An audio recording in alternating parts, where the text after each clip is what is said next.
What's up guys, Sal here. So it looks like the President of the United States started a trend just like Apple and everyone is following suit. The US government banned Huawei from working with American companies, resulting in uncertain future for the Chinese giant. Huawei got a relief though just a couple of days ago, as the ban has now been uplifted by the US government and Huawei can now resume their business as usual. But now it looks like Samsung and LG have gotten into a similar situation, but the difference here is that they have got into trouble not because of Donald Trump, but because of the dispute between Japan and South Korea. You see, effective starting July 4th, which is just a couple of days from now, Japan is planning to impose tough economic sanctions on South Korea. Japan will entail stricter restrictions on export of 3 items to South Korea. They are fluorinated polyamide, resist, and etching gas. These materials are needed to build smartphone displays and semiconductor chips.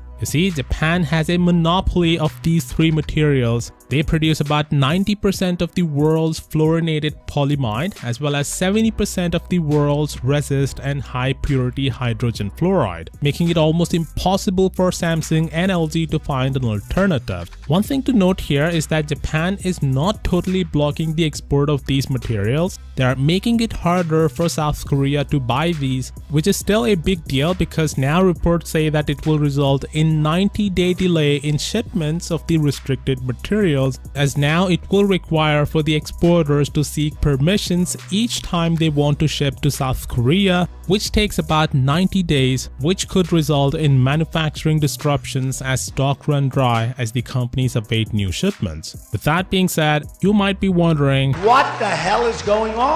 Like, why Japan is taking this action on South Korea? Well, to understand that, let's go back to 1910. From 1910 to 1945, Japan used to rule South Korea. Both of these countries restored diplomatic ties in 1965, and Japan says that the forced labor was settled back then. But recently, the Korean Supreme Court announced that the Japanese companies have to pay compensation to individual Korean victims of forced labor during Japan's ruling in South Korea back then. So in order to protest, Japan has taken these drastic measures because Japan argues that the matter of forced labor was settled in 1965 when the 2 countries restored diplomatic ties. It's a similar tactic of what the US did to China, yet they are different. The US almost destroyed companies like Huawei, but in this case, Samsung and LG are not in that big of a trouble, as Japan is just delaying and making it harder for them to import those materials. But still, it will result in manufacturing disruptions of smartphone displays and chips, which is a big deal for both Samsung and LG. And you never know, if the situation between Japan and South Korea gets worse, then Japan might totally ban the export of those materials, which will be a huge blow for Samsung and LG. I hope that doesn't happen,